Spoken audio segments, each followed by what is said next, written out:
क्या आज आपने इंडिया के स्टील स्टॉक्स नोटिस किए? आज मार्केट में काफी सॉलिड गेन्स दिखे।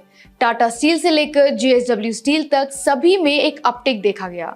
S&P BSE मेटल इंडेक्स जो मेटल कंपनीज का परफॉर्मेंस ट्रैक करता है वो भी 1.62% तक बढ़ा। तो आखिर हो क्या रहा है? ये सडन राइज क्यों? चलो इसे ब्रेक डाउन करते हैं। इसके पीछे सबसे बड़ा रीजन चाइना में जो हो रहा है वो है।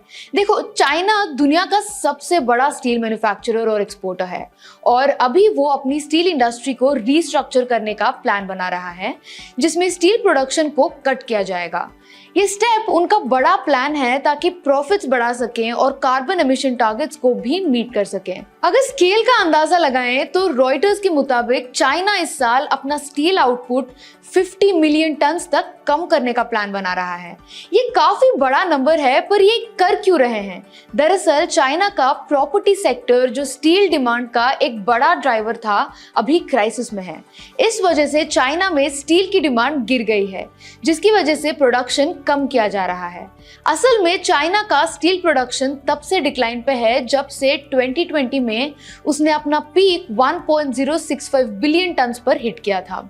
और ये सिर्फ प्रॉपर्टी क्राइसिस की वजह से नहीं हो रहा है, बल्कि बीजिंग ने 2021 से जीरो ग्रोथ का मैंडेट दिया था ताकि कार्बन एमिशंस रिड्यूस हो सके। तो जब डिमांड कम हो रही है और प्रोडक्शन पर रिस्ट्रिक्शंस लगी हैं, 2024 में चाइना का स्टील आउटपुट पिछले साल के कंपैरिजन में 1.4% गिर गया और एक 5 ईयर लो पर आ गया। लेकिन यहाँ एक इंटरेस्टिंग बात है, चाइना की डोमेस्टिक डिमांड गिर रही है लेकिन उनके स्टील एक्सपोर्ट्स स्काई रॉकेट कर रहे हैं। 2024 में चाइना के स्टील एक्सपोर्ट्स 110.7 मिलियन टन्स तक पहुंच गए जो 2015 के बाद का हाईएस्ट लेवल है। इस वजह से ग्लोबल ट्रेड टेंशन्स भी बढ़ गए हैं, स्पेशली जापान, इंडिया और दूसरे देशों के साथ।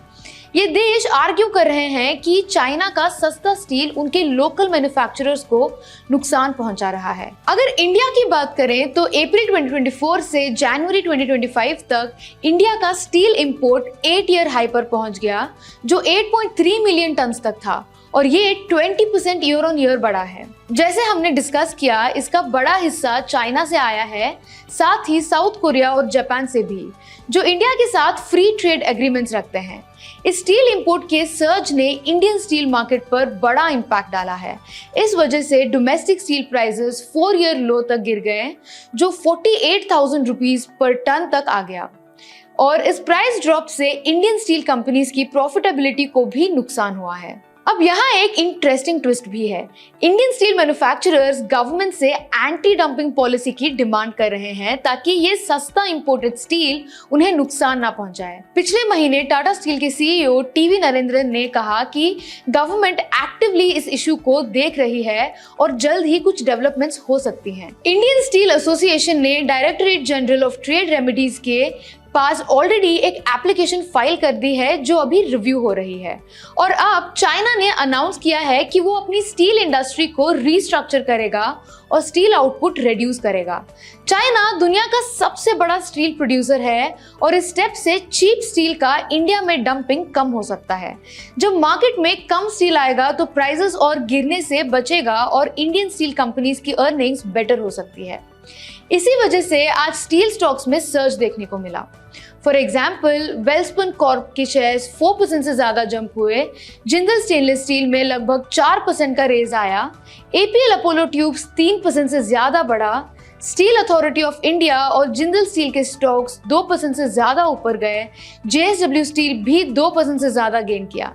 सबसे बड़ा विनर टाटा स्टील रहा जो लगभग 3% तक सर्ज हुआ। इस रैली ने निफ्टी मेटल इंडेक्स को भी बूस्ट कर दिया। लेकिन जैसे हमने अभी डिस्कस किया, इस स्टोरी का एक और एंगल भी है।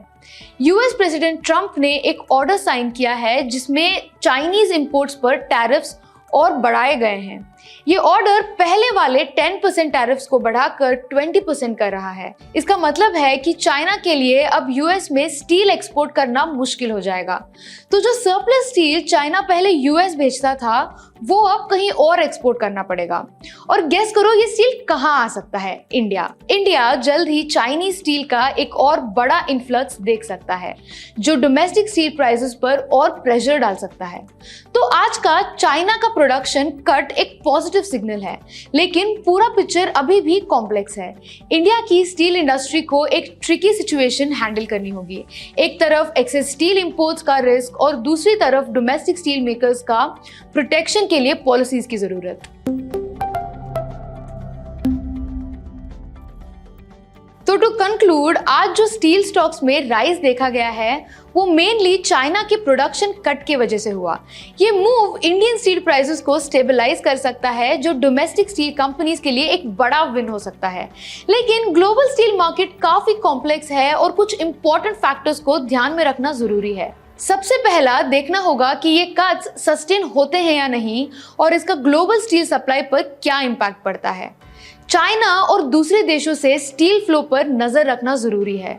क्या गवर्नमेंट एंटी डंपिंग मेजर से दूसरे रेगुलेशंस लाएगी जो डोमेस्टिक स्टील मेकर्स को प्रोटेक्ट कर सके। इंडिया में स्टील प्राइसेस की मूवमेंट पर नजर रखनी होगी। अगर प्राइसेस बढ़ती हैं तो इसका मतलब होगा कि लोकल कंपनीज के लिए सिचुएशन इंप्रूव हो रही है। To sum up, steel stocks का ये राइज एक अच्छा साइन है, लेकिन काफी मूविंग पार्ट्स हैं जो अभी भी प्ले में हैं।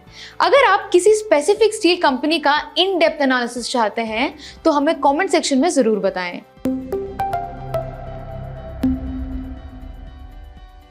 लास्टली, चलिए कुछ इंपॉर्टेंट मार्केट अपडेट्स की बात करते हैं।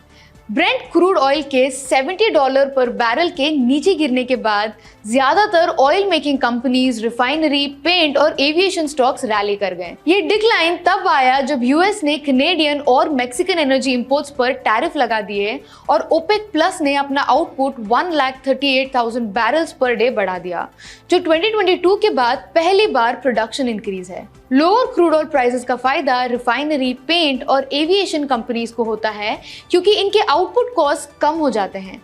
इस वजह से HPCL, BPCL, IOC, Reliance industries के स्टॉक्स बढ़ गए। पेंट मेकर्स जैसे एशियन पेंट्स, बर्जर पेंट्स भी ऊपर गए। लास्टली, एविएशन स्टॉक्स जैसे इंडिगो और स्पाइसजेट भी एडवांस हुए क्योंकि फ्यूल कॉस्ट नीचे आ गए। नेक्स्ट, PSU यूफोरिया के बीच इंडियन रेलवे फाइनेंस कॉर्पोरेशन अब इंडिया का तीसरा सबसे बड़ा गवर्नमेंट NBFC बन गया है, जिसका रेवेन्यू 26,600 करोड़ रुपीस और AUM 4.61 लाख करोड़ रुपीस तक पहुंच गया है। All India consumer products distributors federation ने कॉम्पिटिशन कमीशन ऑफ इंडिया में एक पिटीशन फाइल की है ब्लिंकिट, जेप्टो और स्विगी इंस्टामार्ट के अगेंस्ट, जिसमें अनफेयर प्राइसिंग और मार्केट मोनोपोलाइजेशन का आरोप लगाया गया है।